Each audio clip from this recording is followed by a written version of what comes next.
muito legal juntos no ano passado, e também é uma pessoa que eu acompanho, né, e que eu vibro também com o trabalho.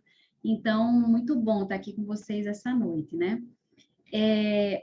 Eu estou devendo outra a você, mas a gente vai fazer em breve, viu? Não Vamos esqueci. fazer. Vamos fazer. É que você tem também uma boa causa, né? Tá, agora você está com uma bebezinha recém-nascida também, né? Depois eu quero saber, trocar figurinhas, né? Daqui a pouco eu Eu vou... já tenho muitas para trocar. Depois a gente vai trocar experiências aí. Mas esse debate, né, entre o Kelsen e o Feiglin é um debate interessante no sentido de que ele evidencia, né, ele deixa muito claro, muito em evidência, o pensamento de cada um desses dois pensadores filósofos, né? É um contraste que ele é de tal modo evidente, né, que ele chega a ser didático para nós. Em que sentido? Compreender o Kelsen através do Feiglin é uma boa saída metodológica, e compreender o Feiglin através do Kelsen também me parece, né, que é uma boa saída, porque eles fazem um contraste entre si muito evidente. Então, antes de começar, né, entrar propriamente no cerne do debate entre os dois, quero dar só um pouco do contexto histórico em que eles se conheceram. Eu acho que isso aqui é algo que talvez seja interessante, né? Grande parte da relação entre o Kelsen e o Feiglin, ela está explicitada nesse livro fabuloso chamado Reflexões Autobiográficas, né, do Eric Feiglin. É um livro delicioso de ler. Quem não leu, leia. Assim, é um livro que se lê rapidinho como um romance, porque o Feiglin é excepcionalmente claro e fluido nesse livro, como ele não é nos outros livros dele, que são livros muito densos. Então, Reflexões Autobiográficas é um livro fluido, muito bom de ler. E o que é interessante a gente perceber? Primeiro, a gente percebe que o Kelsen e o Feiglin, eles viviam em um momento, em um período histórico muito sui generis e em uma cidade muito sui generis, né? Ambos viviam ali na Viena, né? Nas primeiras 3 décadas do século XX. E a Viena do começo do século XX era uma cidade que concentrava aquilo que a gente pode entender como os grandes nomes desse pensamento moderno, né? Modernista, em alguma medida, em diversas áreas do pensamento. Então, para a gente citar alguns exemplos, né?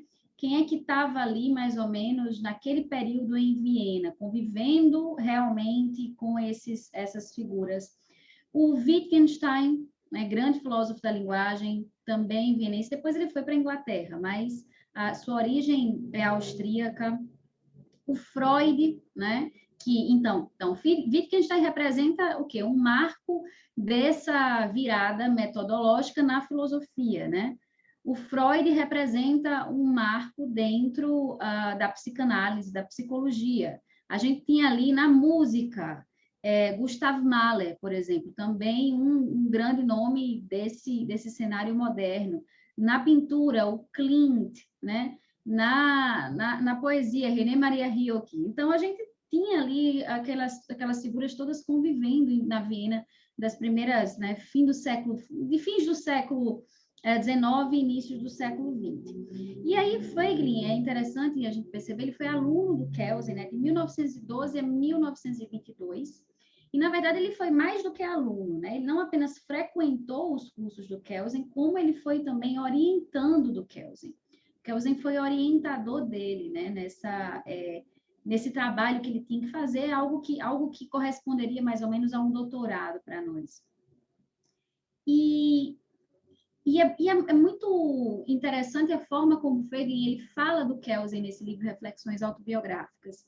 É até bonito, né? A gente vê como ele tem um respeito acadêmico pelo Kelsen, como ele consegue identificar bem a contribuição que o Kelsen deu na formação dele. Então, ele vai dizer, por exemplo, que aprendeu com o Kelsen, seja em sua obra, seja nas discussões em seu seminário, sobretudo a análise conscienciosa e responsável dos textos, ou seja, diz que Kelsen era um leitor muito atento, né, e um professor metodologicamente muito rigoroso, que só poderia ser mesmo, né, porque afinal, o autor da teoria pura do direito, a gente não esperaria nada menos do que o rigor metodológico. Mas, enfim, o principal ponto de discussão, na verdade, entre o Kelsen e o Feiglin consistia no conceito, né, na concepção do Kelsen de teoria do Estado. Esse é o principal ponto de divergência entre os dois. E por que isso, né? O Feiglin vai explicar no Reflexões Autobiográficas que o Kelsen, o projeto dele da teoria pura do direito não era um projeto apenas destinado à compreensão do direito, mas era um projeto metodológico muito amplo destinado à compreensão da teoria do Estado como um todo, né? Da própria ciência política. Então, ele tinha uma perspectiva metodológica que ele desejaria aplicar a todas as ciências sociais aplicadas, né? E é interessante que o grande ponto de discussão aqui, isso é algo que eu desenvolvi, né, em um artigo recentemente, esse ponto de discussão entre os dois, é o fato de que Kelsen enxerga o Estado exclusivamente como ordenamento jurídico. Ou seja, Kelsen, ele captura o conceito de Estado para dentro da ordem jurídica. Então, o Kelsen, ele vai dizer, por exemplo, que o Estado, ele é meramente, né, uma pessoa jurídica, o Estado é simplesmente a revelação do ordenamento jurídico, e nesse sentido, teoria do Estado seria o equivalente à teoria do direito para o Kelsen, né? Compreender o Estado seria compreender o funcionamento do ordenamento jurídico. E o Kelsen, ele tinha lá as suas razões filosóficas, né, para conceber o Estado dessa forma. Na verdade, essa própria concepção do Estado do Hans Kelsen, ela decorre de uma concepção jurídica que ele tem, que tem aí as mesmas raízes, né? O Kelsen, ele vai dizer muito claramente, na primeira obra dele, ele tem um livro de 1911 em que ele diz que, olha, o pequeno mundo das ciências jurídicas, ele vai ser sempre manifestação de um grande mundo maior, que é o mundo da filosofia em geral. Então, sempre que nós tomamos posições dentro do direito, nós deveríamos saber que estamos tomando posições que, em alguma medida, foram ratificadas por posições filosóficas mais gerais. E qual é a posição filosófica do Kelsen, que está subjacente a toda a concepção dele, né, de direito, de Estado? É uma concepção de relativismo moral. Então, o Kelsen, ele vai dizer que nós não temos como conhecer a verdade objetivamente de valores morais. Ou seja, concepções como justiça, elas seriam concepções que decorreriam exclusivamente do âmbito subjetivo do indivíduo, né? Seriam manifestações da sua vontade. Eu não teria como passar esse tipo de reflexão pelo crivo da racionalidade científica.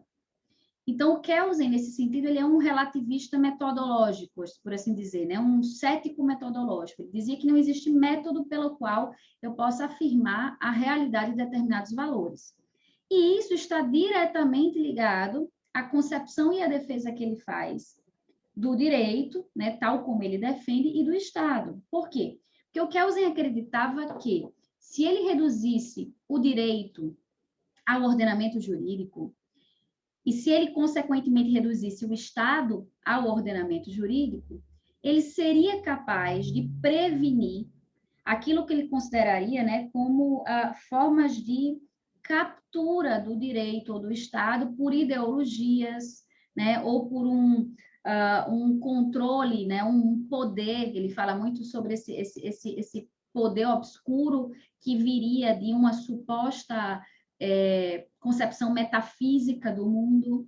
Então, o Kelsen considera, na verdade, que o relativismo ele seria um princípio capaz de impedir, olha que ironia, né? Porque hoje quando a gente identifica, por exemplo, o positivismo em alguma medida, né? Em virtude, inclusive, das próprias reações do Eric Feiglin, em grande medida, quando a gente identifica o positivismo em alguma medida como fazendo parte do mesmo pacote cultural e moral dos movimentos totalitários, o Kelsen, ele tinha uma percepção completamente diferente quando ele escreve suas obras. Ele achava que, na verdade, ele estaria protegendo o direito de uma captura ideológica. E, evidentemente, há um grau aí de ingenuidade, né? No sentido de que, bom, que armas o relativismo nos dá para nos colocarmos frente às tiranias? Muito poucas armas, né? Porque, afinal, um relativista ele não tem convicções morais muito firmes, então ele está muito sujeito ao arbítrio da autoridade, no fim das contas. Mas, enfim, o Kelsen achava que, transformando o direito, né, concebendo o direito exclusivamente como ordenamento jurídico, primeiro ele alcançaria essa finalidade filosófico-moral que ele tinha de fundo em toda a sua obra, e fazendo isso, né, com certeza, ele também estaria protegendo o próprio Estado dessa captura ideológica. Mas ele também tinha aí uma finalidade metodológica e epistemológica, que era o quê? Eu preciso isolar o direito enquanto uma ciência autônoma das interferências de demais ciências, né? Eu preciso dar ao direito uma autonomia científica que até então Kelsen achava que o direito ele não possuía. Ou seja, eu preciso distinguir o mundo normativo, que é o mundo do dever ser, do mundo do seu, do mundo dos fatos brutos do mundo, né? Então, ele achava que era necessário fazer esse tipo de cisão. E a cisão, a forma como ele encontrou para fazer, foi uma cisão de tipo normativo, né? Ou seja, concebeu o direito exclusivamente como norma.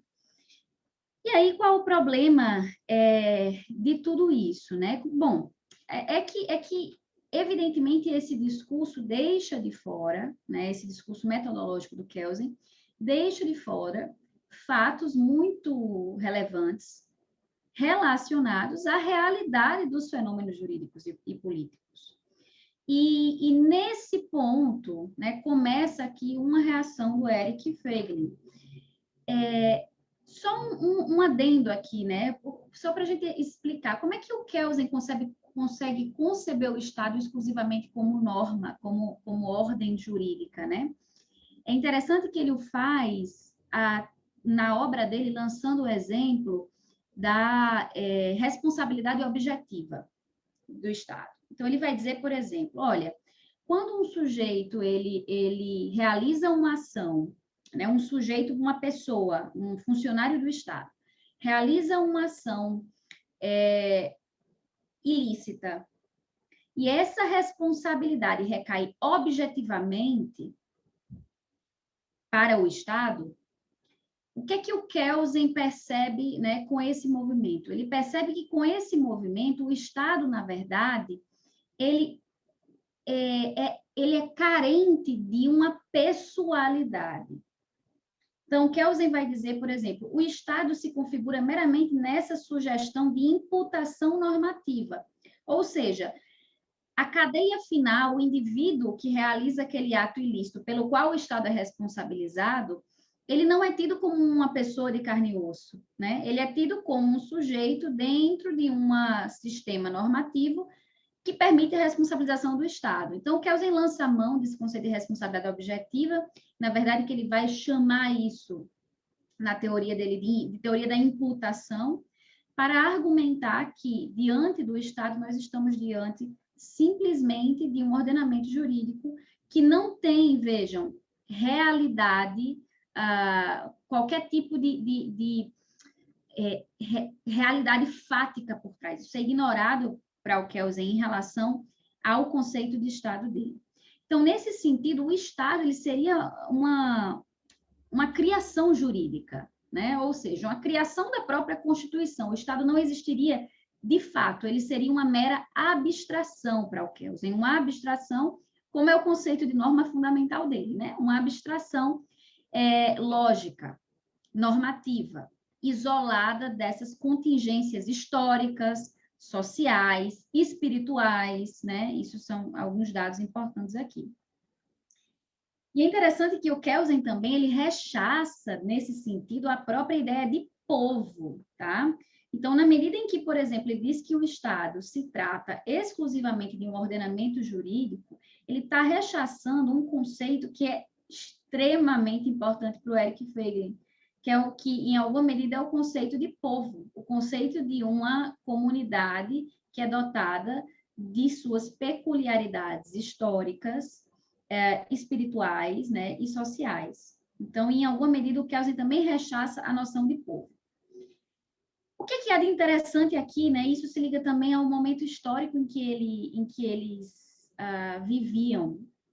A Áustria, o Império Austro-Húngaro, naquele momento, ele estava se dissolvendo em virtude de uma séria fragmentação política que decorria da própria heterogeneidade daquele povo.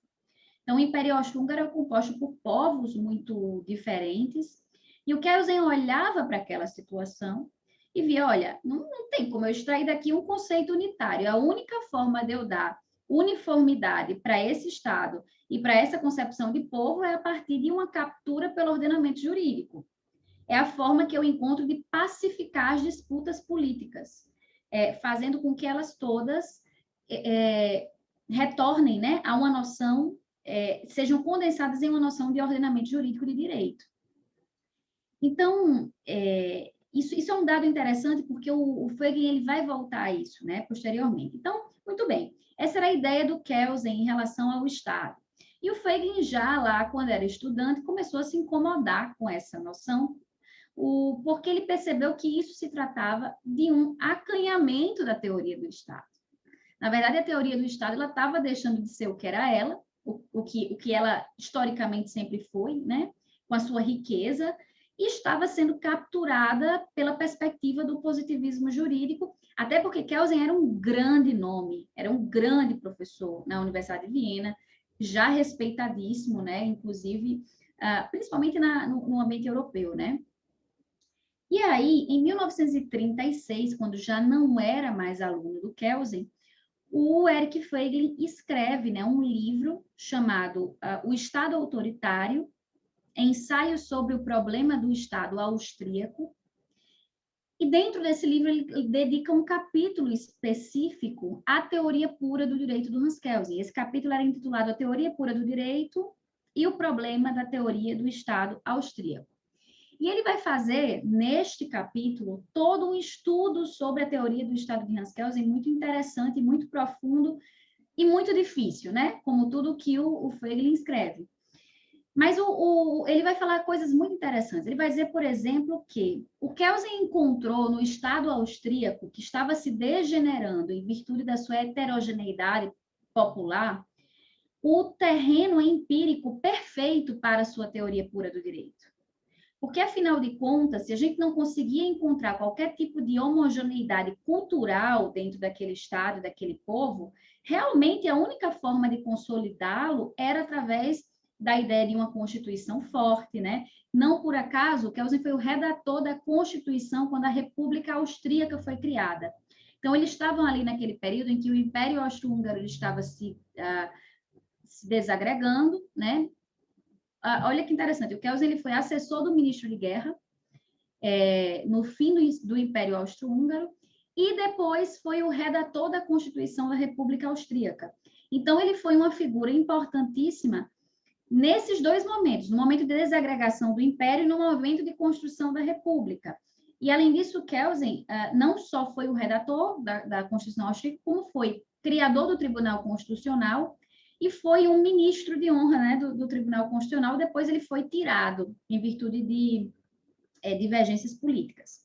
Mas, enfim, o Feiglin vai explicar que o Kelsen encontrou ali um ótimo campo empírico, porque realmente o Estado austríaco era uma bagunça, então a única forma de uniformizá-lo seria através dessa concepção jurídica, mas que o Kelsen estaria querendo generalizar essa metodologia, que poderia até funcionar, olha já a análise metodológica do Feiglin completamente diferente da do Kelsen. Ele já estava olhando o quê?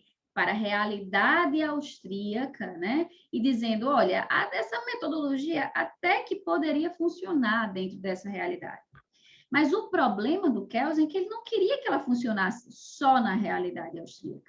O problema do Kelsen é que ele queria tornar essa metodologia algo genérico, capaz de se aplicar à explicação do direito e do Estado como um todo. E esse tipo de generalização, né, o Frege vai dizer, é muito típica dessa concepção kantiana do Kelsen. O Kelsen é um neokantiano. Ou seja, o Kelsen está querendo capturar todo o objeto do direito e todo o objeto da ciência política, do Estado, dentro do método, da sua metodologia. E essa ideia de que o objeto se conforma ao método é algo tipicamente kantiano, algo que, em virtude desse idealismo racionalista, o Eric Feiglin absolutamente rejeita, e isso vai ser uma rejeição cada vez mais forte ao longo da obra do Feiglin, né?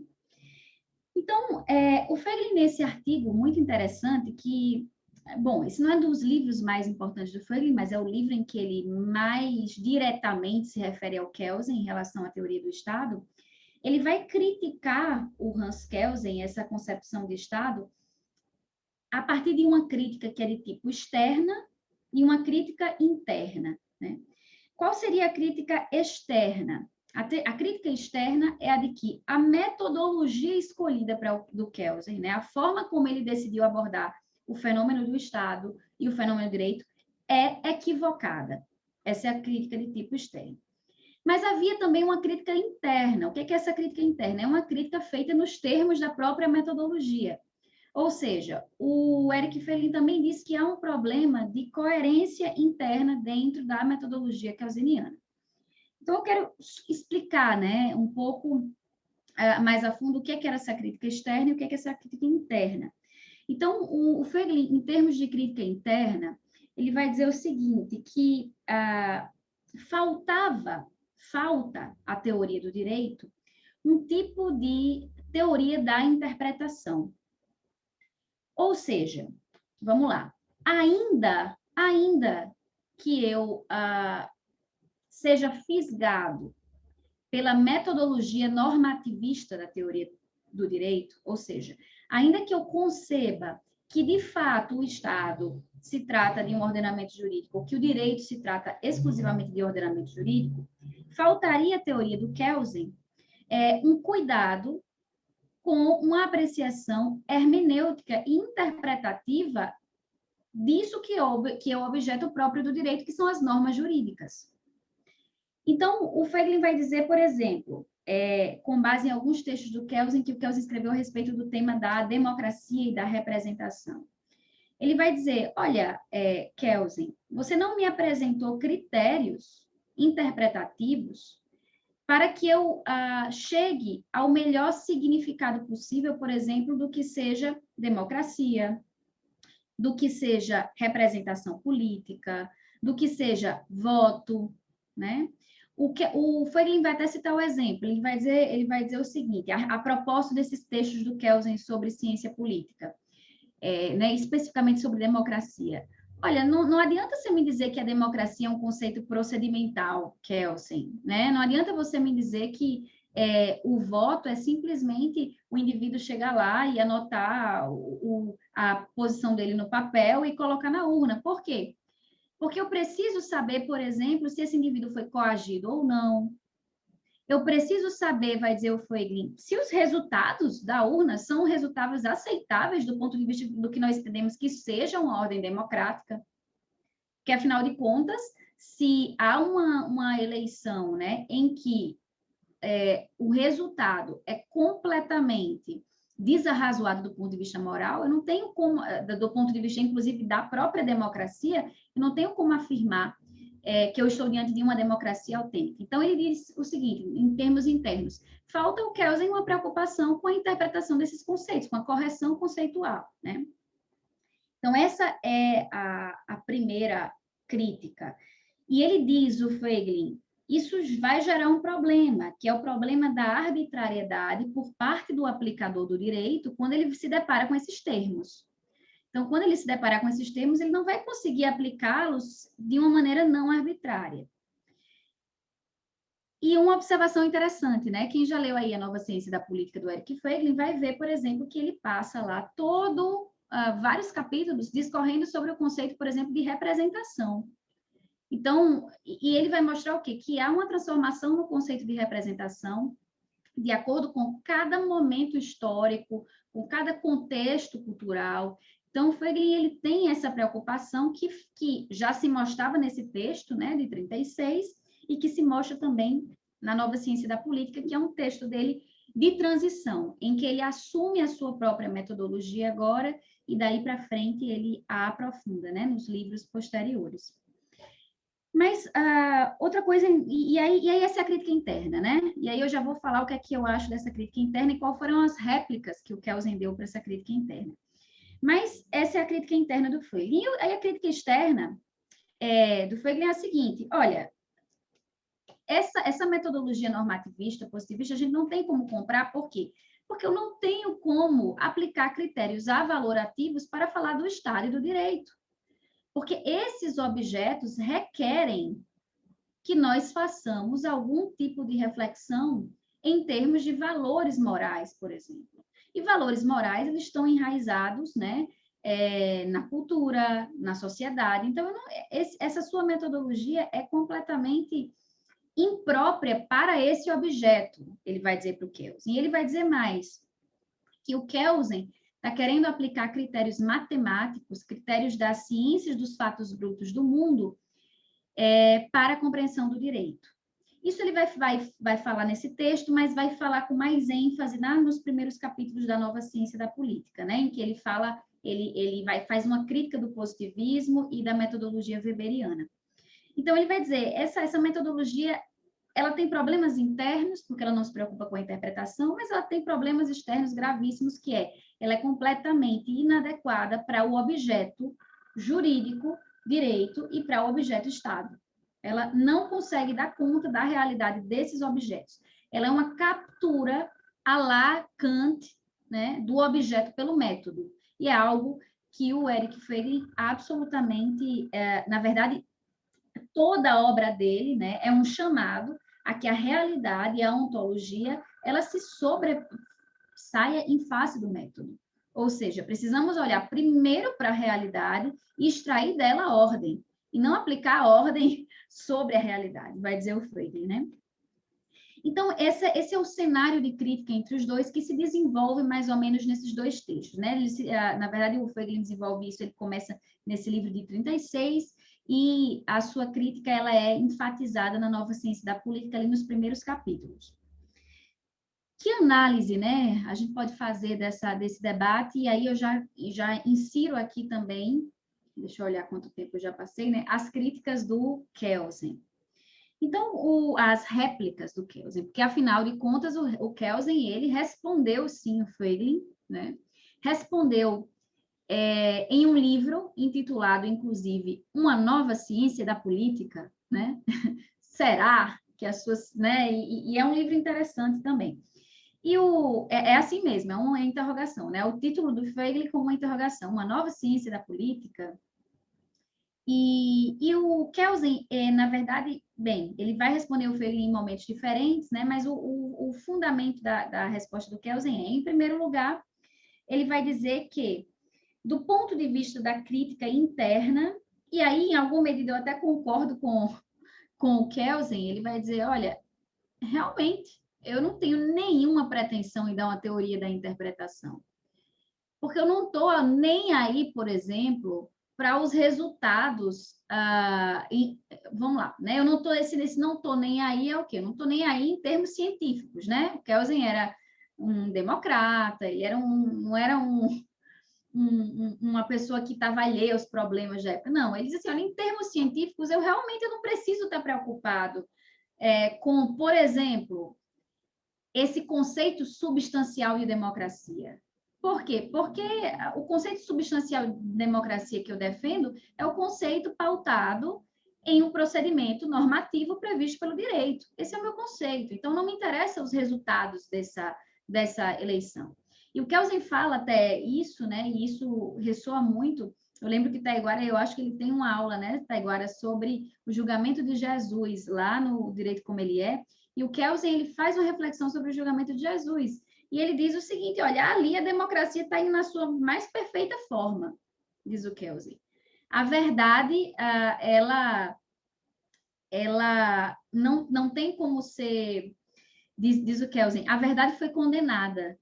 Isso é um indício de que essa verdade é inacessível para nós, né? Mais ou menos isso que ele vai falar no livro dele, A Democracia. Então, ele, de fato, ele não está muito preocupado com esses conceitos substanciais.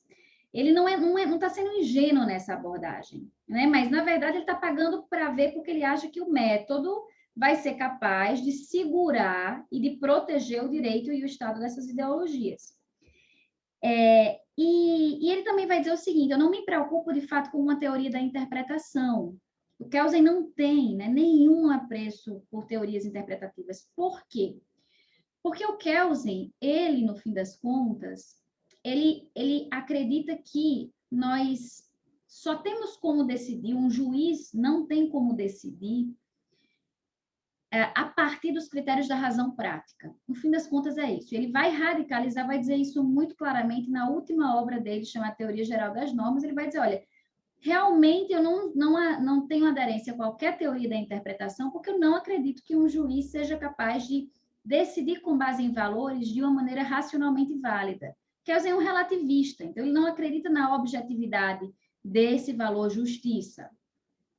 Então, o que ele vai dizer? Ele vai dizer, olha, é melhor a gente conformar, né, essa atuação jurídica a uma moldura legal, e o juiz vai preencher essa moldura da forma como ele achar, julgar conveniente, e não é nada de errado nisso, por quê? Porque o juiz está autorizado por uma ordem jurídica, normativa e hierárquica que o segura. Isso é um dado muito interessante, porque normalmente a gente pensa que o positivismo ele amarra o juiz, né? Às vezes a gente tem essa concepção do positivismo como sendo a teoria que impede o juiz do seu exercício, né? Porque o segura no texto. Na verdade, é precisamente o contrário. Os positivistas, como Kelsen, como Hart, eles têm uma concepção forte de discricionariedade judicial. Por quê? Porque os interessa, sobretudo, a autorização normativa para o juiz decidir. Então, ele não está preocupado com teoria da interpretação, porque ele não acredita que seja possível um critério objetivo de validade do que seja justiça no caso concreto. Então, o Kelsen está perfeitamente tranquilo em relação a essa crítica interna, né? Agora, em relação à crítica externa, o Kelsen ele vai responder, né, uma coisa meio assim, o Feiglin está sendo muito injusto, porque eu não apliquei critério da matemática. Claro que não, eu não sou bobo, eu apliquei aqui um critério próprio do direito, a minha metodologia é propriamente jurídica, ela sabe que eu não tenho como tratar o direito igual a ciência dos fatos brutos, a matemática ou a física, e eu estou aplicando uma metodologia própria, né? E o Kelsen desenvolve toda essa metodologia que realmente é própria na teoria pura do direito. Mas o problema é que o Kelsen, nessa réplica, ele não ataca o cerne da crítica do Feiglin. É claro que o Feiglin, ele sabe, quando ele está fazendo essa analogia, que o Kelsen não está aplicando a mesma metodologia da física no direito, né? O fato é que o Feiglin está levantando o argumento de que o problema do Kelsen é que ele quer apartar o Estado e o direito de qualquer tipo de influência externa, e isso absolutamente não é possível, porque é preciso partir da realidade, e não de uma concepção racionalista da norma jurídica para conceber esse fenômeno. Então, em relação a esse debate, né, esses são os aspectos gerais. Na Nova Ciência da Política, que é o livro aí posterior em que o Feiglin ele vai desenvolver essa crítica que ele realizou, né, nesses textos anteriores, o Feiglin ele vai levantar o argumento, né, muito forte de que, na verdade, e aí a gente não vou entrar nisso, porque aí vai ser a parte do Taiguara, de que o positivismo, olha que interessante, assim como os ismos do século XX, na verdade, eles são frutos de um mesmo ambiente gnóstico. O que é esse ambiente gnóstico? É um ambiente imanentista, né? Ou seja, na perda de um horizonte cosmológico, de uma ordem externa, que é uma ordem própria da natureza das coisas, né? O homem busca a sua redenção na imanência. Então, o positivismo, no fim das contas, por que ele se trataria de uma teoria gnóstica? Porque, vejam, o Kelsen depositou todas as esperanças dele na ciência, né? Todas as esperanças dele na metodologia. Mas é muito sintomático que, posteriormente, se tenha identificado, por exemplo, né? A meu ver, injustamente, porque essa não era a intenção do Kelsen, por exemplo, o positivismo com o nazismo. Mas o fato é que ambos se tratam de teorias de visões imanentistas, que negando uma ordem cosmológica, né, que se realiza na dimensão histórica, se realiza na dimensão social, busca nas potencialidades humanas a resolução de todos os problemas. Isso não é possível, porque isso é uma tentativa de capturar a realidade no método. Então, o Feiglin vai dizer, né, na Nova Ciência da Política, já fazendo uma reação ao Kelsen, que o Estado ele se trata de uma busca pela ordem que depende da autocompreensão da sociedade, ou seja, não tem como ter um conceito de Estado diverso da concepção histórica e social que revela essa ordem eterna, e aí a gente começa a entrar dentro, né, já dentro da própria obra do Feiglin, e que, na verdade, o positivismo ele teria depositado excessivas esperanças, né, no método e na ciência, capturando a realidade dentro de uma metodologia que não comporta a realidade. E aí, já, né, finalizando mesmo, eu vou ler aqui o parágrafo final do meu artigo que eu escrevi, porque eu acho que ele condensa bem essa ideia final do debate entre o Feiglin e o Kelsen, né? Esse artigo não foi publicado ainda, mas eu acho que ele é bem ilustrativo.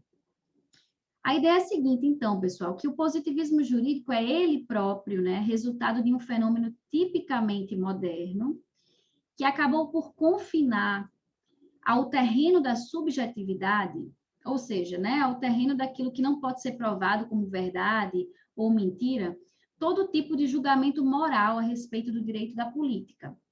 Então, a mensagem transmitida nesse sentido pelo positivismo é inevitável. Se não existe qualquer coisa como a razão prática, o ser humano não é moralmente responsável por suas ações, nem por aquilo que é feito em nome da coletividade. De modo que cumpre a autoridade eleita estabelecer os parâmetros de convivência social e a cada um viver conforme suas preferências irracionais, dentro dos limites gerais estabelecidos pela lei. Essa seria uma visão positivista.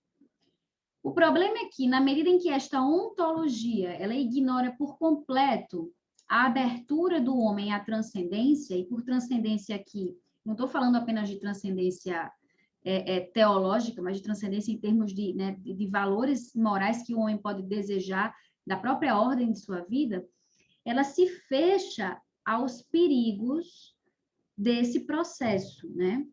Então, quando a salvação do homem passa a ser vista exclusivamente através de sua ação imanente, já que o aquário da vida social, né, ele é reduzido ao positivismo, nessa radicalidade do Kelsen, há uma disputa entre peixes grandes e peixes pequenos, porque já que não existe razão prática, é tudo uma questão de força, a vida do espírito é ignorada. E já que a vida do espírito é a própria fonte da ordem no indivíduo e na sociedade, que aí é a marca platônica, né, no Eric Feiglin, a ideia de que a ordem no indivíduo se reflete na ordem da sociedade, o suposto progresso científico, do qual o positivismo é cume, representa o próprio declínio de uma civilização, né? Então, é isto que eu tinha para dizer, né? Eu tentei ser o mais rápida possível, mas foi. Mas que perfeito, excelente. Não só uma aula de Wagner, mas como uma aula de Kelsen, né? E acho que só um detalhe que eu acho interessante mencionar, tá nas reflexões autobiográficas, e eu lembro porque eu terminei de ler ontem.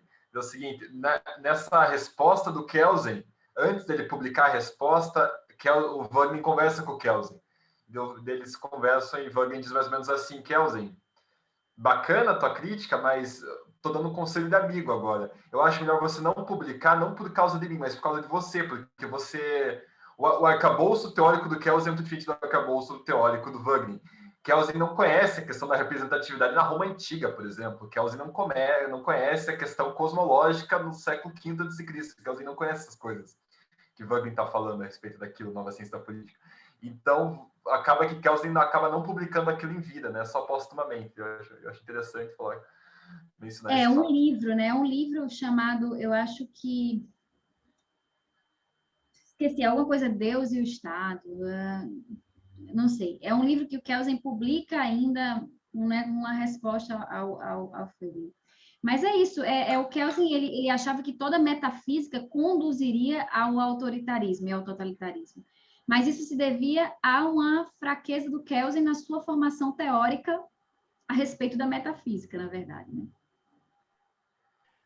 Só também, só complementando essa questão, né? Eu também, recentemente, eu li A Natureza do Direito, do Wagner, e eu me interessei particularmente pela palavra que ele se utiliza. Ele fala que o Kelsen, e a teoria dele, não analisa nada, mas sim mutila a indagação da natureza do direito. É exatamente o que a professora falou. Obrigado, João. Obrigado, professora. Então, sem mais delongas, Dr. Taiguara Fernandes, a palavra é sua. Agradeço mais uma vez aqui a presença do senhor aqui conosco, né, nesse grupo de estudos da Federal do Paraná. E a palavra é toda sua, doutor, por favor. Eu que agradeço. Agradeço imensamente a presença de todos aqui, o convite para participar, já tão atrasado, né? Como você disse, me convidou no ano passado. Mas eu fico muito feliz de estar aqui, de estar vendo tanta gente reunida para conversarmos sobre isso, porque talvez nós estejamos num momento de maior desordem jurídica, nacional, internacional, mundial, cosmológica, de todos os tipos que você pode imaginar. Então, reunir um grupo de pessoas para conversar sobre esse assunto é realmente um sinal dos tempos. E por isso eu fico muito feliz de estar aqui. Agradeço esse convite. Fico feliz de estar também com a minha amiga Ana Luísa. Bastante satisfação de tê-la por aqui também, de ouvir a sua palestra e rogando, né, que Deus abençoe aí os seus meses finais de gravidez, que o Antônio venha em boa hora. Meus queridos, vejam, refletir sobre Eric Wegelin é refletir sobre um dos pensamentos mais, não só um dos pensamentos mais poderosos que, dentre os pensadores dos nossos tempos e talvez do pensamento mundial, foi produzido, mas também refletir sobre um pensamento que nos toca pessoalmente na situação atual que vivemos, especialmente a situação que vivemos aqui no Brasil e profundamente a situação que temos vivido desde o ano passado, sobre a qual eu não preciso, né, esclarecer qual seja, nem falar as palavras proibidas, para que os espiões chineses que assistem esse nosso evento não derrubem a nossa reunião. Mas o caso concreto é que Wegelin traz muitas respostas, né, para tudo isso que nós estamos vivendo, e por isso é muito... Eu fiquei até...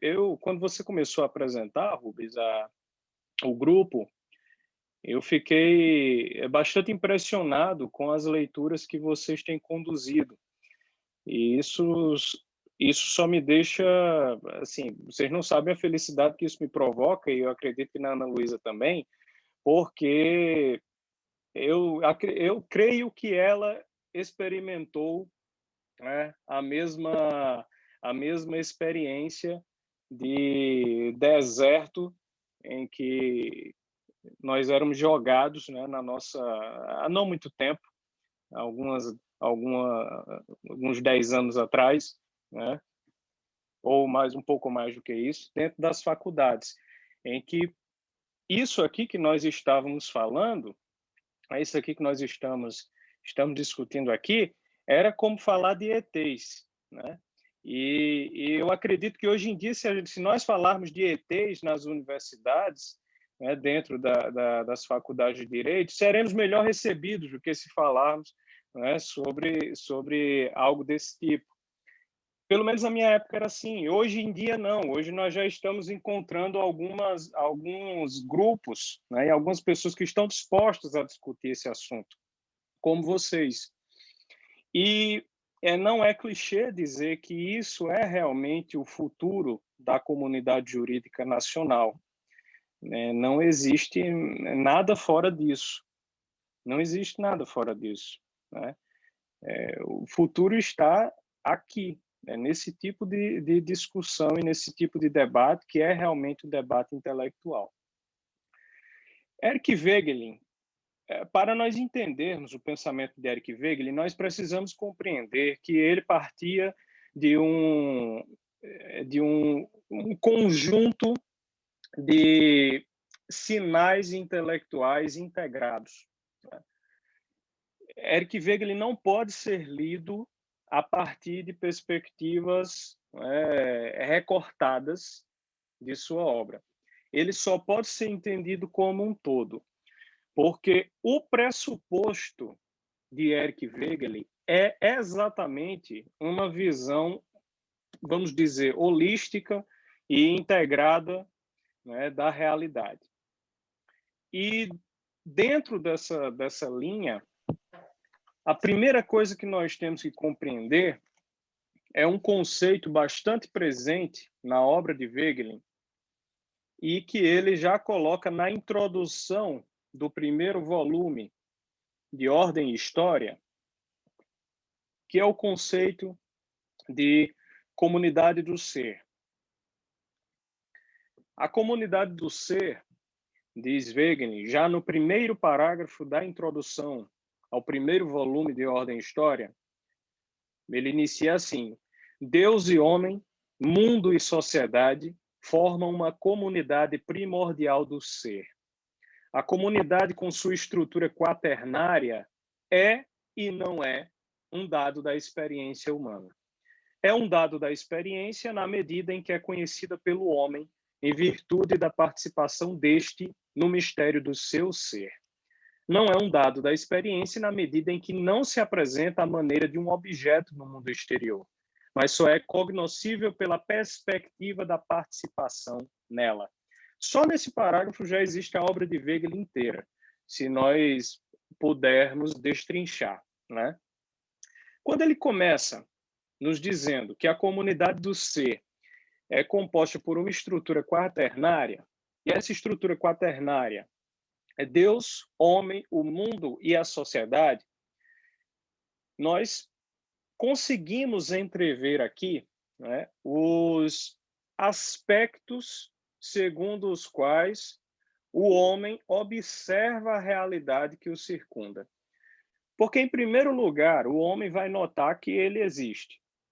Então, esse é uma das personagens da comunidade do ser, é o homem.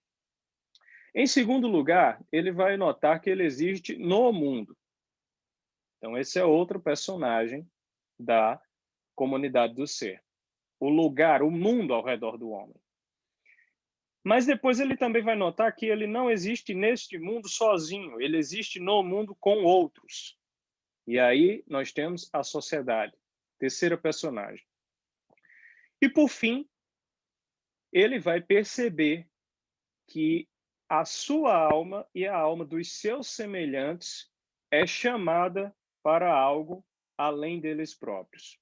E é aí que o homem percebe, não só pelo chamado, né, interior, mas também pela grandeza da criação, que existe Deus.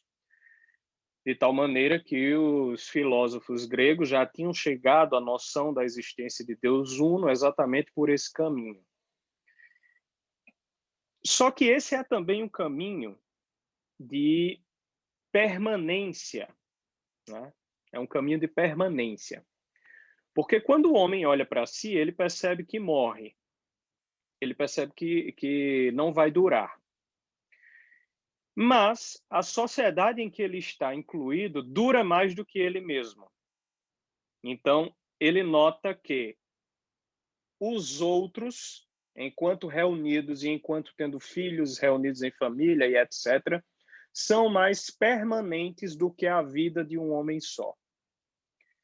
Mas mesmo que essas sociedades caiam, como nós vemos as nações caírem, civilizações caírem, etc., ainda assim, o mundo permanece. Então, o mundo é mais permanente do que a sociedade. E, por último lugar, Deus é eterno.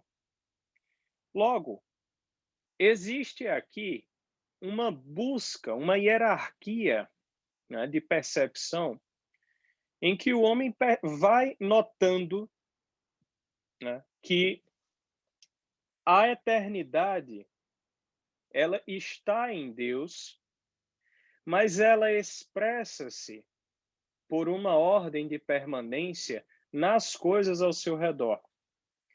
E essa ordem de permanência, ela é buscada e ela é desejada por nós. Ela é desejada pelos homens. Porque nós queremos permanecer. Ninguém quer morrer. Nós queremos permanecer. O instinto de sobrevivência é o instinto mais primitivo que nós temos. Ficar vivo, né?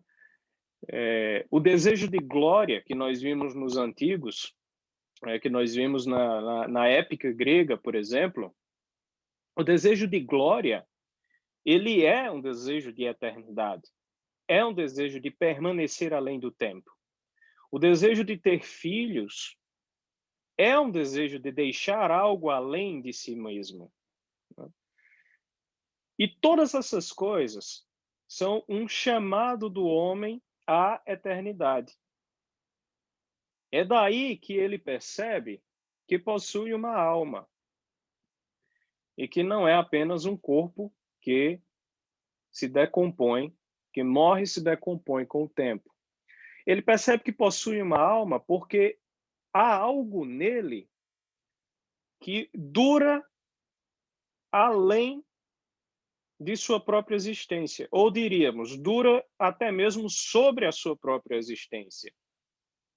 E esse algo é o amor e a verdade. Quando o homem olha para aqueles que ele ama, ele sente ali um gosto de eternidade, algo que é maior do que si mesmo. E quando ele tem o contato com a realidade verdadeira, ele percebe ali algo que é maior do que si mesmo também. E no momento em que ele percebe essas duas coisas, no momento em que ele percebe que a verdade é maior do que eu, e que o amor é maior do que eu mesmo, neste momento, ele ganha uma noção singular de que existe algo que o supera e que esse algo chama, e por chamá-lo, nós temos que ter algo em nós que também responde a isso. E esse algo é a nossa alma, né? Daí que a comunidade do ser, como diz Wegelin, é e não é um dado da experiência humana. É em que sentido? No sentido de que tudo isso que eu estou relatando aqui é algo que nós participamos. Todos nós temos essa experiência. Ou deveríamos ter a capacidade de ter essa experiência. Já que hoje em dia ela está tão nulificada pela sociedade, pela civilização, ou, na verdade, arremedo de civilização que existe ao nosso redor. Não é? Mas todos nós deveríamos ter essa experiência de participar desta eternidade que é maior do que nós, através da nossa alma. Amando os nossos familiares, amando o nosso próximo, não é? Amando a minha filha, a Ana Luísa amando o seu filho, o seu esposo, não é? Vocês amando os seus pais, não sei se alguém aqui já tem filho, mas também isso. Tá?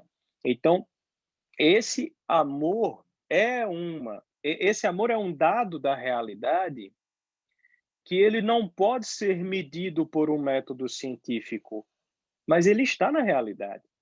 Ninguém pode negar isso. E se está na realidade, ele não pode ser simplesmente transformado em um não problema. Não é? Ele não pode ser simplesmente negado como se não existisse, porque o método científico não o capta. Não. Ele existe. E existindo, nós devemos refletir sobre ele. E mais, ele faz parte do homem. E se faz parte do homem, gera um conjunto de relações entre o homem e o seu semelhante.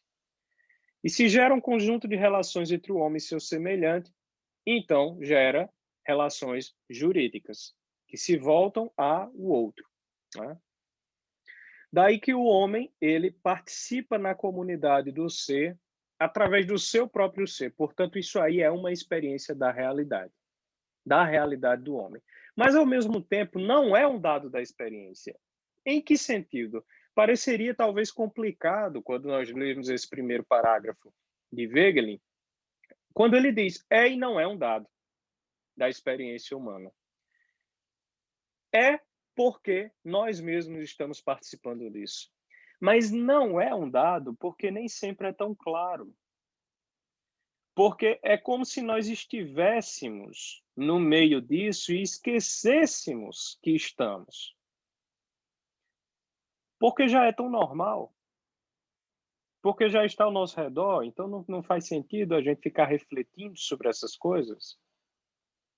É como um peixe estar na água e não saber o que está ao seu redor, porque tudo é água e aquilo é a única coisa que ele já sentiu na vida. Então, nós estamos no ser, mas esquecemos que nós estamos no ser, que nós participamos disso. Nós não somos seres fora das coisas, né? Não existe um ser chamado Taiguara fora das coisas que está observando todo mundo, né, fora de mim. Eu estou observando toda a realidade fora de mim. Só eu sou o gostosão, né? Ou como diria aqui na Paraíba, o gostosão das tapiocas, né? Só eu sou essa pessoa e eu estou olhando tudo que está acontecendo ao meu redor e nada me afeta. Eu não participo de nada disso. Isso é um absurdo. Isso contraria a própria lógica da evidência. Isso contraria a evidência. Nós sabemos que não é assim.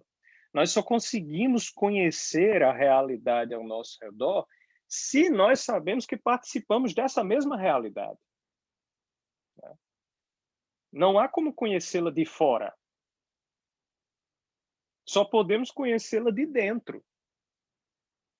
Não só de dentro, mas nela, como parte dela. Daí que essa experiência da comunidade do ser, ela, ao mesmo tempo que é algo que faz parte da nossa realidade, nem sempre é tão claro, porque nós nos esquecemos disso. A prova de que nós nos esquecemos disso é a quantidade de teorias na filosofia que simplesmente ignoram que o homem é também um ser participante da realidade. A exemplo de Kant. Não é? O sujeito cognoscente em Kant está fora, não é? Está fora do real. Daí que ele só possa entender o real pelas formas, né, pelo manualzinho que está dentro da sua cabeça, as categorias. Então a cabeça dele é que é a realidade, porque está fora. São nessas categorias que essa realidade vai entrar e vai ser destrinchada, vai ser percebida. E isso nós não podemos tratar aqui, porque seria muito longo, mas isso leva a uma série de consequências, não só de índole gnosiológica, né, da teoria do conhecimento, mas uma série de outras consequências de nível sociológico, político e em tudo mais. Basicamente, a modernidade, de certa forma, tudo que nós estamos vivendo nos dias atuais é filha disso. É filha de uma falsa percepção do real. Pois bem, se nós estamos nessa comunidade do ser e nós participamos dela, um dos primeiros deveres que nós deveríamos ter seria compreender esta comunidade do ser. Afinal, nós estamos nela e nós somos parte dela. Se nós não fizéssemos isso, se nós não compreendermos essa comunidade do ser, o que acontece conosco? Nós nos tornamos alienados. O conceito de alienação, que Wegelin vai utilizar algumas vezes, é precisamente esse. É se recusar a compreender o nosso lugar na comunidade do ser e se recusar a compreender essa própria comunidade. Então, isso é alienar-se da realidade. Portanto, criar uma realidade paralela, em que você se fecha, né, e se exime de observar as coisas reais que existem ao nosso redor. Esta compreensão, né, do ser, ela vai sendo realizada pelo homem ao longo da história. Porque a realidade vai se revelando pelos seus fatos, pelos fatos que vão nos acontecendo. Ao longo de todo o período em que o homem andou por este mundo, essa realidade vai mostrando a sua face, algumas vezes mais clara, outras vezes mais obscura. Mas será que isso é a realidade, que é clara ou obscura? Ou o homem terá perdido um pouco, em alguns momentos, a capacidade de observá-la? Wegelin percebe isso quando, escrevendo História das Ideias Políticas, ele nota que as ideias políticas não podem ser escritas de forma linear. Porque a política vai enfrentar, em vários momentos, altos e baixos. Altos e baixos. Uma hora, as pessoas estão compreendendo melhor o ser e o seu lugar na comunidade do ser. Outra hora, elas esquecem completamente disso. E elas não sabem sequer onde elas estão. Elas ficam, zanzando feito baratas tontas. Exatamente como a nossa sociedade atual. Se é assim, então nós não podemos escrever uma história das ideias políticas como uma história linear, como se nós fôssemos sempre avançando na compreensão do ser. Aqui não há um acúmulo matemático, quer dizer, quanto mais tempo nós andamos na história, mais compreensão nós temos. Não, essa compreensão, às vezes, é perdida, às vezes é esquecida, às vezes uma geração não educa a outra geração nesse propósito. E aí a coisa se perde. Aí a linha é rompida. É por isso que, nesse momento, vai entrar um outro conceito muito importante na obra de Wegelin, que é o conceito de simbolização da ordem, né? Em que ele vai tratar de outros dois processos, que na verdade são um processo só, mas com sinais opostos, que é o processo de compactação e descompactação dos símbolos. O que isso quer dizer? Se nós estamos, ao longo da história, compreendendo o nosso lugar na comunidade do ser, é normal que as pessoas comecem a sintetizar as suas próprias compreensões das experiências reais em símbolos. Porque esses símbolos, como é que nós nos comunicamos com as outras pessoas? Como é que nós ensinamos os nossos filhos? Como é que nós educamos uns aos outros? Pela palavra, né? É a palavra que caracteriza o homem. Aristóteles diz na Política, eu não canso de repetir isso, Aristóteles diz que sons animais também podem emitir. Grunhidos animais também podem emitir. Reações emotivas, né? Ficar feliz quando está com carinho, um cachorro também faz. Mas falar, expressar-se, comunicar-se com o seu semelhante, isso só o homem faz. Esse é o distintivo do homem. Que Aristóteles diz, o homem tem logos, o homem tem palavra. E tendo palavra, né, ele pode comunicar ao seu semelhante algo que ele viu, algo de que ele foi testemunha. Se é assim, quando os homens têm experiências da realidade, eles expressam essas experiências através de símbolos, através de sinais ou de ferramentas, vamos dizer assim, de mecanismos criados por ele, da sua criatividade, que transmitem a outra pessoa a experiência que alguém teve. Essa experiência, Wegelin chamava de experiência engendradora. Quer dizer, é uma experiência que engendrou um símbolo, produziu um símbolo para o homem. Então, portanto, vamos ver. Se nós formos lá em Homero, né? A Ilíada de Homero. E qual é a experiência que engendra a épica homérica? Né? A experiência que engendra é a busca pela glória. Essa é a experiência engendradora fundamental da Ilíada. A busca pela glória. Né? E nós vimos isso perpassar cada uma das personagens.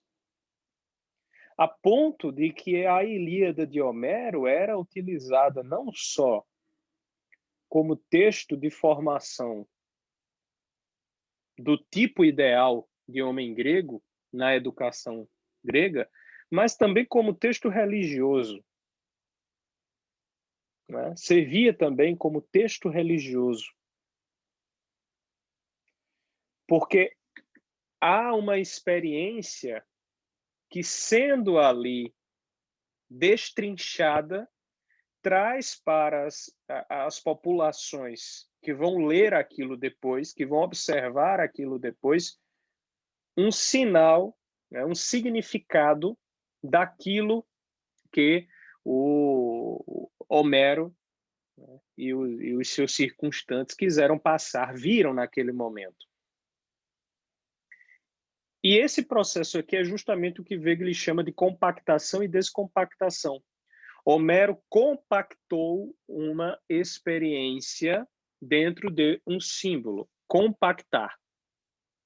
Vocês vão entender isso se vocês pensarem em compactar ou descompactar arquivo, né, de um zip e um IRAR no computador. Né? Quem busca livro na internet, hoje em dia tá bom demais, né? Hoje em dia é uma maravilha pegar livro na internet, vocês conseguem, aí é a maior facilidade do mundo. Na minha época, a gente saía catando no mato, né? Dentro da selva da internet. E aí era cada arquivo de um WinZip que vinha, ia buscar lá no torrent de não sei de onde para poder encontrar um livro antigo que se queria ler, né? Que se queria encontrar. Mas hoje está bom demais. Hoje é uma maravilha. Hoje é uma maravilha. Que bom que hoje vocês já estão pegando as coisas mais fáceis, porém não tão fáceis assim. Ainda vão ter um trabalhinho pela frente. Mas a próxima geração a gente espera que tenhamos conseguido completar as coisas. Mas, então, a questão de compactar é isso. Se você pensa, né, no WinZip, no WinRAR, né, você tem a compactação do símbolo, é a compactação de uma experiência dentro de um conjunto de sinais culturais e signos culturais que reverberam um significado dessa experiência. E a descompactação, o que é? Descompactação é quando outra pessoa, de outra geração, de outro lugar, pode pegar este símbolo e retirar dele a mesma experiência. Retirar dele as experiências que aquela pessoa quis trazer. Agora, veja, nem sempre isso é possível para quem recebe o símbolo. Por quê? Porque já perdeu a visão que aquele que produziu o símbolo tinha. Então não sabe nem para onde olhar. É o que acontece hoje em dia quando você pega essas manifestações absurdas, né, de querer criminalizar Dante Alighieri. Por quê? Não, porque é racista, é escravagista, né, o que quer que seja. Qualquer ista que exista. Né? Por que você quer fazer? Porque se perdeu a visão. Não se consegue mais entrar no símbolo da Divina Comédia. Não se consegue mais entrar no símbolo de Homero. Não se consegue mais entrar nesses símbolos todos. Meus alunos que estão aqui sabem que quando nós fazemos um trabalho, né, desse tipo, de ir buscar uma experiência engendradora em algum texto antigo, em alguma tragédia, em algum texto bíblico, algo do tipo, eu antes faço com vocês todo o percurso histórico relacionado àquilo ali. O que é, de onde veio, o que é que o autor fala, como o autor vivia, em que sentido dizia isso, como é que se olhava para isso, o que é que a sociedade da época pensava, para então nós tentarmos retirar dali um pouco da experiência. Porque se nós não reconstituirmos isso, se nós não reconstituirmos o cenário, nós não conseguimos retomar a experiência do símbolo. O símbolo se torna para nós o quê? Um enigma. Um enigma insolúvel. Essa reconstituição da experiência é precisamente o que Wegener chamava de anamnese. Anamnese é recordar. Recordar uma experiência, ou melhor, um cenário em torno de uma experiência que foi simbolizada, mas que hoje nós não temos mais acesso se não fizermos essa reconstituição. Daí que a perda civilizacional, ou como diria Marina Silva, a perca civilizacional, ela reside. Vocês gostaram da Marina Silva, né? Todo mundo gosta de tirar onda com a Marina Silva. Só por causa da perca. Mas a perca civilizacional da Marina Silva, cujo exemplo é ela própria, né? Essa decomposição civilizacional, ela ocorre justamente na incapacidade que os homens vão angariando, se é que nós podemos dizer assim, angariar uma incapacidade, mas é isso mesmo. Os homens vão ganhando uma incapacidade de interpretar símbolos que compõem a sua própria história. É por isso que Wegelin dizia que a história, isso está em Ordem e História no volume 2, a história é o processo em que o homem articula sua própria natureza. O homem articula a sua própria natureza. O que é articular a própria natureza? Precisamente fazer a anamnese do que o trouxe até ali. Contar uma história é contá-la início, meio e fim. É saber de onde eu vim. É contar como as coisas começaram e como chegaram até aqui. Isso é contar uma história. Se o homem não é capaz de fazer a anamnese necessária para contar essa história, então ele já não é mais capaz de autocompreender-se. E não sendo capaz de autocompreender-se, não tem história. Tristemente, essa é a situação do Brasil, que é um país sem memória. A memória é completamente deturpada. Os símbolos de criação, os símbolos fundadores do Brasil são inteiramente deturpados. E eles nos remetem a 30 anos atrás, 40 anos atrás. Não é? Parece que o Brasil surgiu com a Constituinte de 88. O Brasil não tem história antes de 1988. Todos os símbolos fundadores do Brasil se remetem a isso. E isso é muito grave, porque é um país que sem memória não se compreende. E daí que nós vivamos sempre, né, atrás de uma nova crise. O Brasil ele não é que a crise chega ao Brasil, o Brasil procura a crise, o Brasil é ávido por crises, né? Ele ama a crise como uma necessidade existencial. É um país que tem muito senso crítico para utilizar, né, o vocabulário da educação atual. Tem muito senso crítico, tanto senso crítico que critica-se a si mesmo dia após dia, já não tem mais nem existência. É muito grave isso. O processo de autocompreensão do homem, quando se perde, gera situações desse tipo. Agora, Wegelin também nos diz que, nos momentos de crise, quando há essa perda civilizacional, é justamente nesses momentos que algumas pessoas elas começam a olhar ao seu redor e dizer: isso aqui está muito errado. Isso aqui está muito errado. Não dá para as coisas serem desse jeito. Por quê? Porque está todo mundo se dando mal. Está tudo errado aqui. Ao meu redor, nada está funcionando. Então, nesse momento, quando o choque da desordem, invade uma alma que tenha percepção de ordem, onde é que ela vai encontrar essa percepção de ordem? Em si mesma, na sua própria alma. Na sua própria alma. Porque se a alma, e aqui entramos na teologia, se a alma é a imagem e semelhança de Deus, então ela tem uma ordem. Ela tem uma ordem interna que é a própria semelhança com Deus. Algumas pessoas que não perderam essa noção da semelhança com Deus, na imago Dei, olham para toda a desordem ao seu redor e se perguntam: isso não pode estar certo.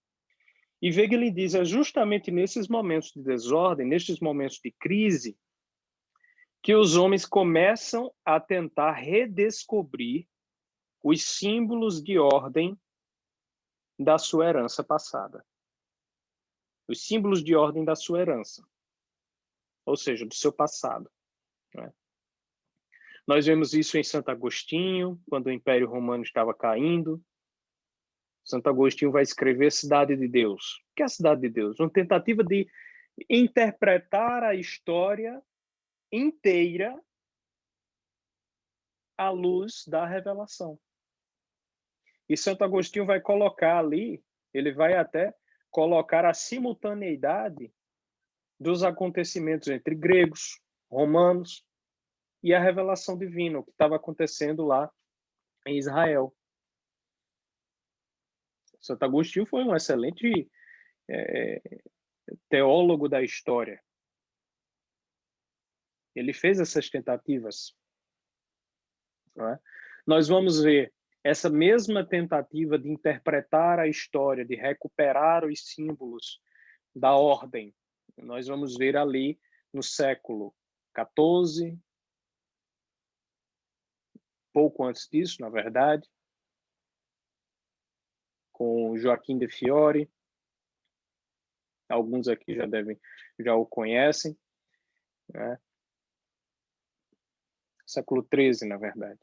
Então, nós vamos ver ali porque era a queda da Idade Média.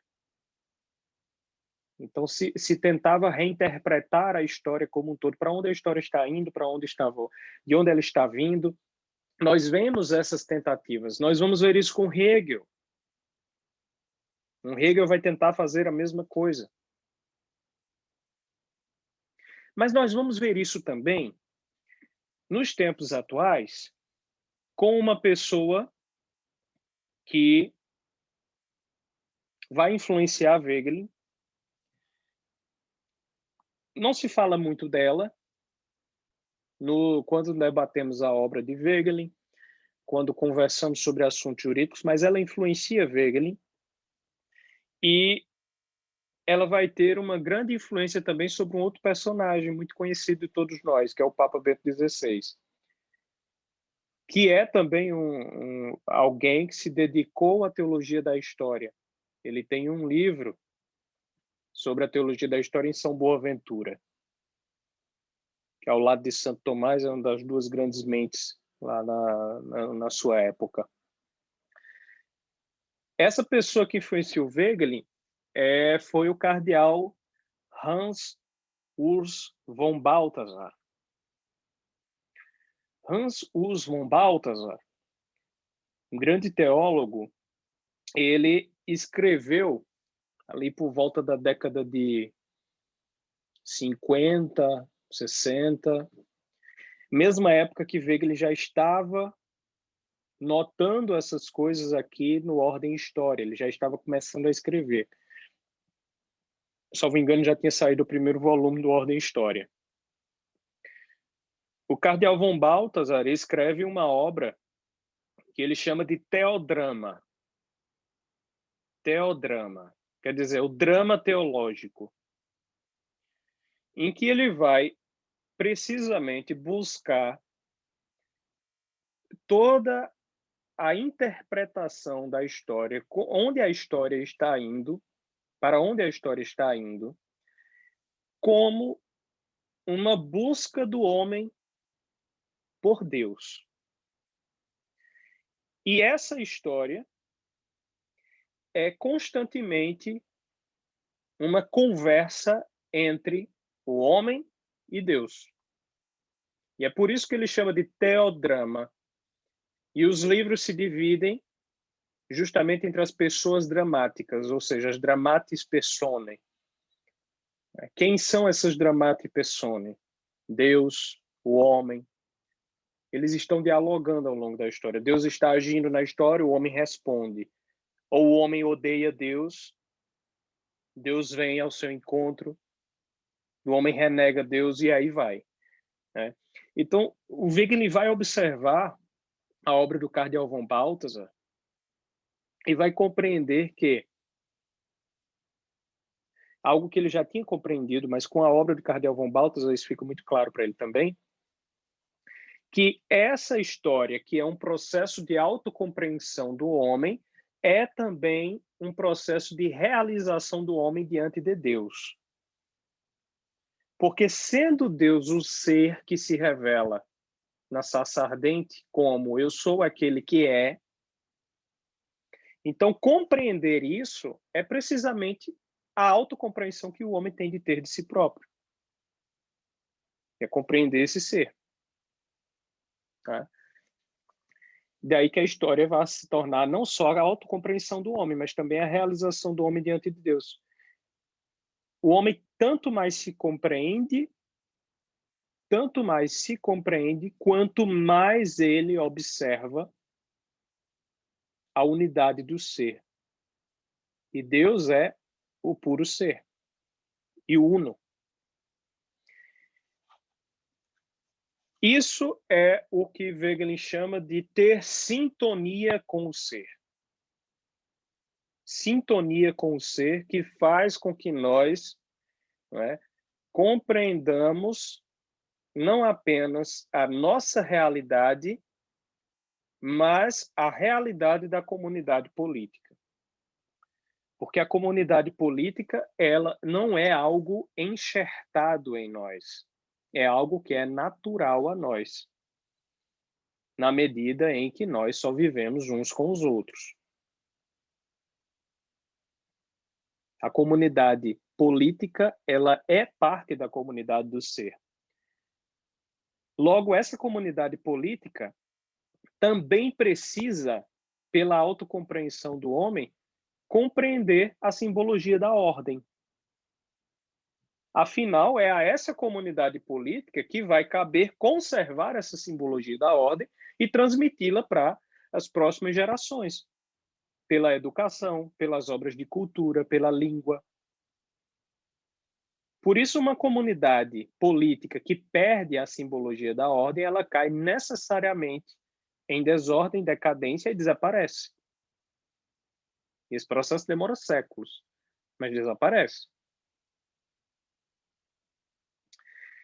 Se a comunidade política precisa compreender a simbologia da ordem, afinal ela é formada por homens, ela não é, a comunidade política não é formada por, não é, marcianos, nem por elefantes, nem não, a comunidade política é formada por homens, eu e vocês aqui. Então, se cada um de nós deve ter a autocompreensão de sua própria história, e essa autocompreensão é compreender o ser diante de Deus, logo, há um dever da comunidade política, que é formada por homens, de também compreender isso e de não deixar isso se perder. E, pelo contrário, de fazer com que isso passe adiante. E é exatamente disso que vem o sentido de tradição. Porque tradição vem de tradere, que significa trazer. A comunidade política traz do seu passado, da sua herança, para gerações atuais, pensando nas futuras. Há uma comunicação intergeracional feita dentro da comunidade política, nessa simbologia do ser. E é por isso que, aqui, para encerrar os meus conceitos, né, a minha exposição dos conceitos wegelinianos, já expus vários aqui, eu tentei fazer uma exposição resumida de vários deles, mas se a comunidade política precisa compreender também a simbologia da ordem, ela precisa representar a ordem. Entrando mais um conceito bastante importante dentro da filosofia de Eric Wegelin, que é o conceito de representação. Wegelin vai dizer que existem 3 formas de representação. A representação pela comunidade política, pela comunidade política. Quer dizer o quê? Quer dizer que cada comunidade política representa os homens que formam ela, que a formam, né? E isso é óbvio, isso é evidente, porque é o substrato humano, é o material que compõe a comunidade política. É o que vai diferenciar brasileiros de americanos, e de poloneses, de franceses, e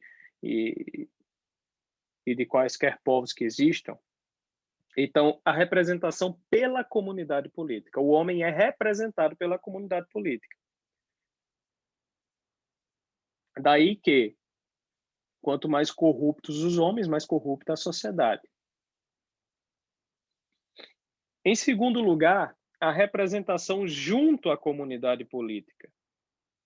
Esses homens, para que exista política, eles precisam se representar junto à comunidade, quer dizer, falar na comunidade de que eles fazem parte. Ter voz ali. Decidir os rumos das coisas. Só que ter voz não é apenas ter voto. Ter voz significa o senso de realidade compartilhado pelas pessoas em uma comunidade política ser também compartilhado pelas autoridades que compõem esta comunidade, pelos seus políticos. Quando há um divórcio entre o senso de realidade das pessoas e dos políticos, nós dizemos que temos uma comunidade em crise. Mas, por último, e mais importante de tudo, uma comunidade política, nós já vimos, o homem é representado pela comunidade, ele é representado junto à comunidade, mas, em último lugar, há uma representação de fundo, que é a representação da comunidade diante do ser, diante da ordem. Quer dizer, esta comunidade tem de representar a ordem. Por que Wegelin chegou a essa conclusão? Porque se nós tivermos apenas o primeiro tipo de representação, que é a representação pela comunidade política, quando os homens sejam corruptos, a comunidade será corrupta. Afinal, o material humano não presta. Vamos dizer assim, sendo bem cruz. O material humano está ruim. Então, a comunidade estará ruim também. Em segundo lugar, representar-se junto à comunidade política. Ora, basta que haja o divórcio, como eu falei, entre o senso de proporções de realidade, o senso de percepção dos representantes e dos seus representados, para que isso não funcione mais. Então, essas duas coisas precisam ser entendidas em face de uma terceira, que não é escolha de nenhuma das duas. É a representação da ordem do ser. Isso aí se impõe a nós, porque isso é a própria realidade que fala. Se nós puxarmos essa noção de Wegelin para a filosofia tomista, nós vamos saber que ele está falando precisamente da participação na lei eterna, que gera a noção da lei natural. É a mesma coisa, eles estão discutindo a mesma coisa, Santo Tomás e Wegelin, só que estão falando sobre coisas com palavras diversas. Mas representar a ordem é justamente participar na lei eterna. E aí ter uma noção de ordem jurídica, né, de ordem social, de ordem como um todo, que presta suas honras ao ser, presta suas honras à comunidade primordial do ser, como diz ele. Nós, às vezes, negligenciamos o nosso papel como juristas, e essa tem sido uma das minhas grandes lutas, de despertar a nossa consciência, despertar a consciência dos juristas para o grande papel civilizacional que os juristas têm. Inclusive, um papel escatológico. Tudo isso que eu falei sobre Wegelin pode ser resumido nessa parte final. nós fizemos todo esse apanhado para chegar na representação da ordem. Porque, como eu sempre repito, e não canso de dizer, o nosso papel como juristas não é inventar a ordem, é descobrir a ordem. É descobri-la. É olhar para as coisas ao nosso redor, olhar para a realidade e retirar daquilo, retirar de tudo isso que nós vemos, de tudo isso que nós vemos ao nosso redor, a linha da própria existência. É puxar o novelo da existência e ver como as coisas se dispõem por si mesmas. Utilizar a nossa inteligência para compreender o real e não para criar um novo real. Criar novas realidades, criar realidades paralelas é coisa de gente burra. É coisa de gente burra, porque você é tão burro para compreender o real que você precisa criar uma outra coisa que é mais confortável para você. Então, isso aí não é o papel não é só do jurista, não é o papel de nenhuma pessoa que queira compreender qualquer coisa. Qualquer um que queira compreender não pode botar outra coisa no lugar, tem que compreender exatamente o que está ali. E por isso nós temos de descobrir a ordem, não inventá-la. Agora, nós juristas muitas vezes ignoramos a nossa posição, né, específica. E aí voltamos agora ao primeiro parágrafo que eu comecei a ler. Nós temos de compreender o nosso lugar na realidade. E nós, juristas, temos de compreender o nosso lugar na realidade. No seguinte sentido. Às vezes, nós nos vemos no meio de uma situação em que a nossa posição foi extremamente reduzida a um mercado e extremamente reduzida a funções burocráticas. E nós achamos que a nossa vida se resume a isso. Mas dentro disso, nós como juristas temos de reencontrar um papel ordenador que cada um de nós tem. Porque ao jurista é que cabe precipuamente descobrir esta ordem e aplicá-la ao seu semelhante. Sem o jurista, ocorre uma desordem social. Porque o jurista é aquele que, munido da virtude e da prudência, vai observar o real e decidir como sanar as desordens dentro das nossas circunstâncias.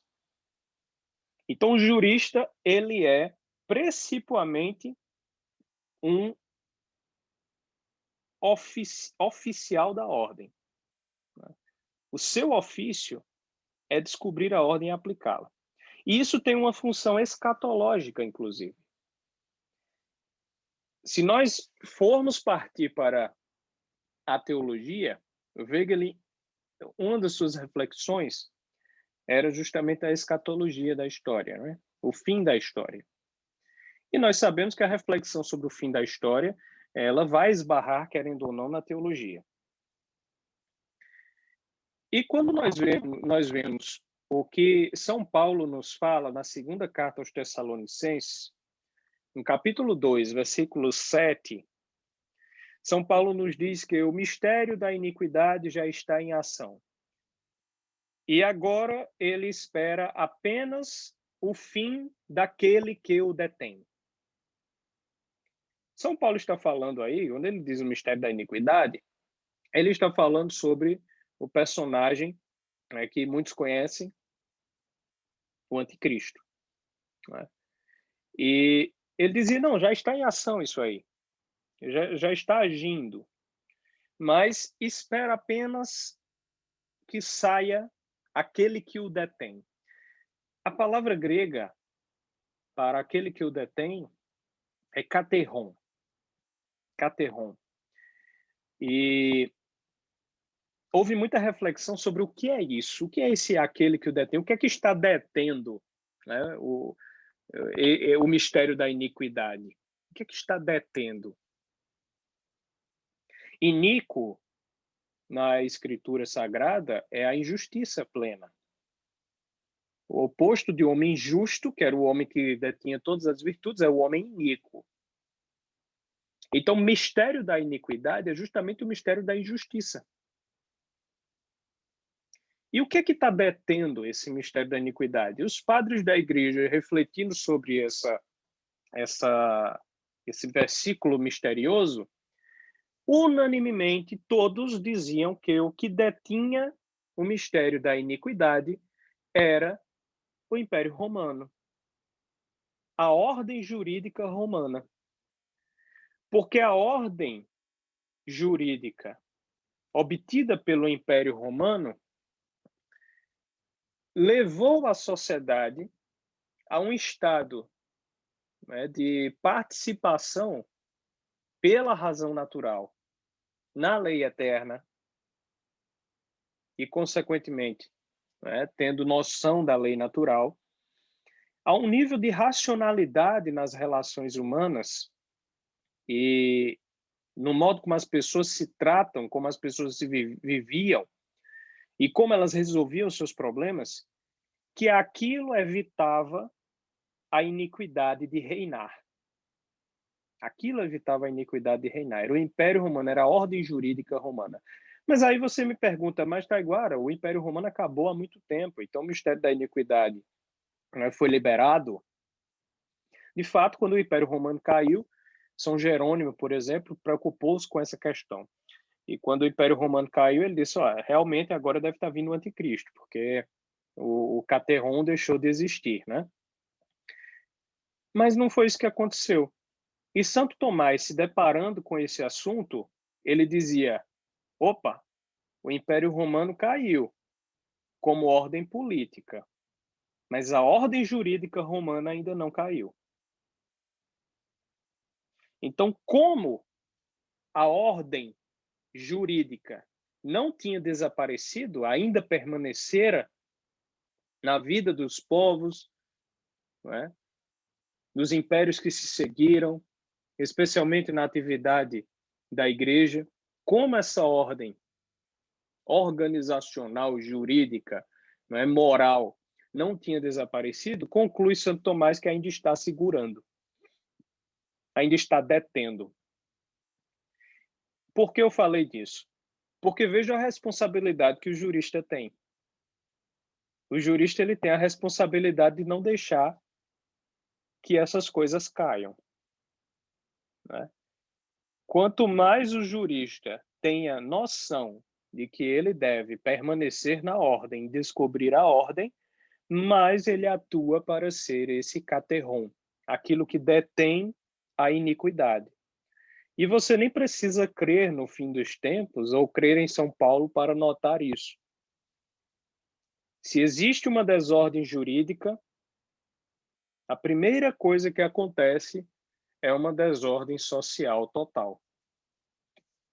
Não é preciso ir muito longe para ver isso, porque nós estamos num país que é exatamente assim.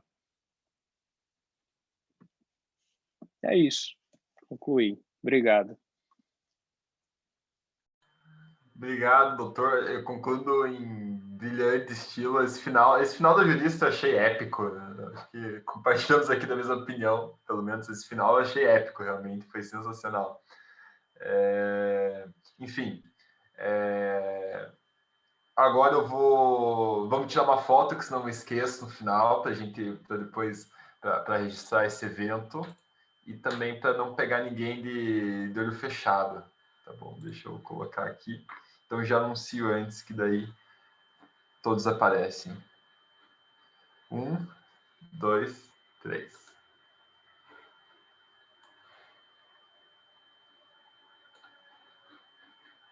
Perfeito. E aí?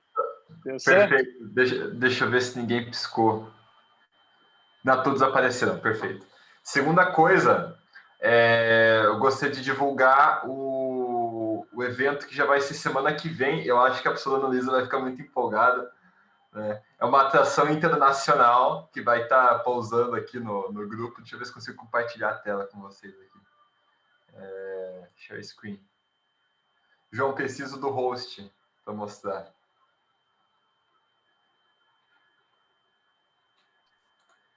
Aí. Host. Temos uma... Vocês estão vendo? Sim. Sim.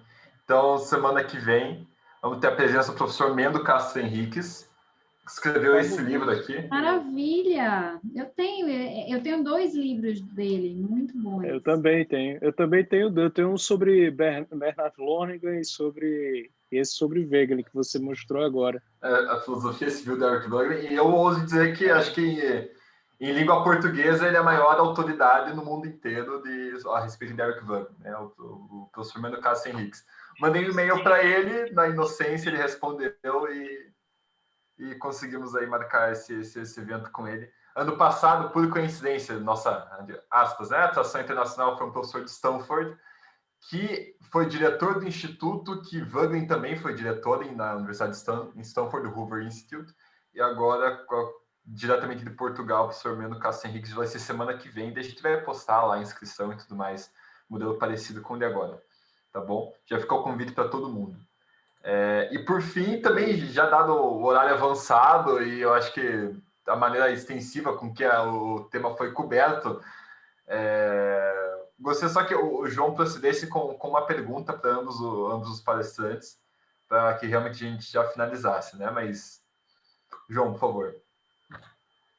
Bom, de certa forma, as perguntas que eu separei, né, que foram advindas da inscrição do pessoal, elas, de certa forma, já foram respondidas, né, tanto pela professora Ana quanto pelo professor Taiguara, mas eu acabei de ver aqui uma pergunta no chat da Sandra Bernardi, que ela pergunta, né, pode-se dizer que Kelsen já usava de certo tecnismo?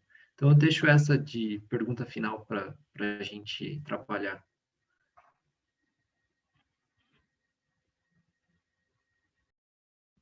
Podem ficar à vontade, os 2 professores.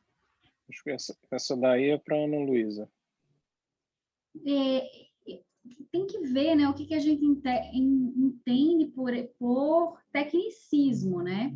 Certamente o Kelsen é um autor que, no centro da abordagem dele do direito, está uma abordagem metodológica e técnica, né? Nesse sentido. Mas aí a gente precisa pensar o que essa palavra tecnicismo significa, né? Essa talvez fosse a dificuldade. Porque, veja, o Wegelin, por exemplo, vai dizer que a abordagem do Kelsen é completamente a técnica no sentido do objeto, né? Do direito e do Estado. Então, é uma abordagem metodológica, né? Cujo cerne é metodológico, técnico, sim. Mas é uma abordagem metodologicamente correta, o cerne da discussão está precisamente aí, né? Então, eu acho que é isto. Acho que talvez se refira, não sei se seria esse o sentido da pergunta, mas talvez ela quisesse saber se o Kelsen, em Kelsen você já conseguiria observar esse amoralismo, né, de uma técnica crua que não dá espaço, né, para juízos efetivamente de valor. Eu acho que nesse sentido sim, a resposta só pode ser positiva, né? O Kelsen ele realmente não abre espaço para isso, e na verdade essa foi a maior crítica do Wegelin, foi aí que ele disse que começou a perceber o problema, porque quando o Kelsen coloca como substrato, né, critério de julgamento do ordenamento jurídico a Normlogik, né, que é a norma lógica, quando ele coloca isso como critério, então ele separa a ordem jurídica de qualquer critério de valor que não seja a própria ordem jurídica. O problema é que essa ordem jurídica é formada por uma autoridade política, e é exatamente isso aí que vai gerar a armadilha, né, que você até mencionou na sua preleção, da associação entre o positivismo e os regimes totalitários, porque os regimes totalitários eles vão estabelecer, né, a grande norma, eles vão estabelecer a norma lógica, né? E aí, de fato, a técnica perde para a imoralidade, né? O Kelsey, ele tem uma confiança, né, tremenda na técnica como capaz de resolver os nossos problemas de qualquer gênero, na verdade, né? Ideológicos, morais. Então, na verdade, o Kelsey, ele inclusive coloca, é interessante, que o próprio conceito de democracia dele é um conceito absolutamente procedimental de democracia, né? A democracia enquanto técnica. E evidentemente, né, isso está no cerne do pensamento do Kelsey mesmo. E só para complementar, essa questão da visão técnica, né, das instituições, essa percepção, né, de que a técnica vai nos salvar é algo profundamente imanente. Você tinha dito isso na sua palestra, e tudo se explica em torno disso. Buscar algo além da técnica é ter uma visão transcendente, é transcender, né, a nossa pura existência material. Enquanto que buscar a salvação na técnica é ter uma visão imanente, portanto, fechar-se em torno de si. Essa é uma tentação que, ao longo da história, não é só o Kelsen que tem isso aí. Toda a história sempre há essas idas e vindas, né, entre imanência e transcendência. Você vai ver isso com Pelágio, você vai ver isso com a gnose lá dos primeiros séculos, né? Por isso que Wegener vai dizer que esses movimentos imanentes sempre são movimentos gnósticos.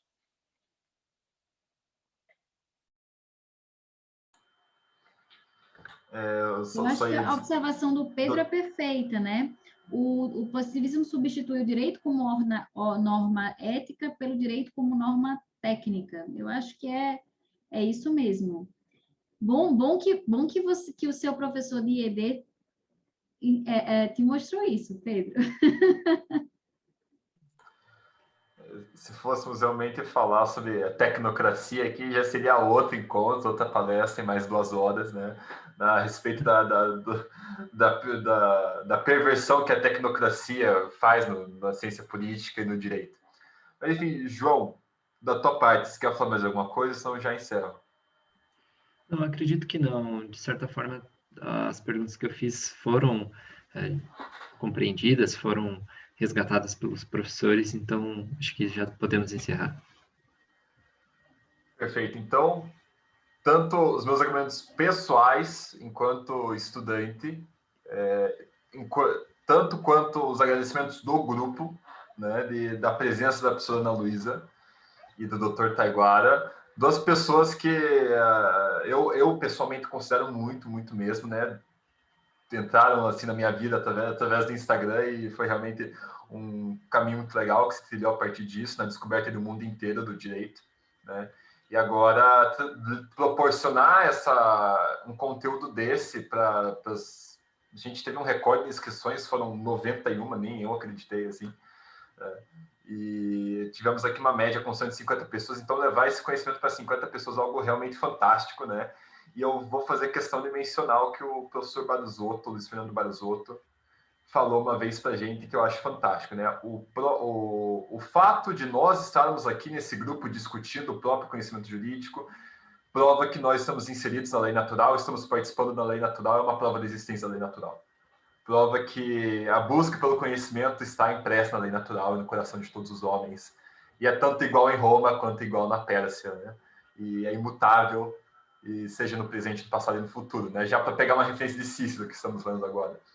Então, eu só tenho a agradecer em nome do grupo, em meu nome pessoal. Professora, doutor, muito obrigado.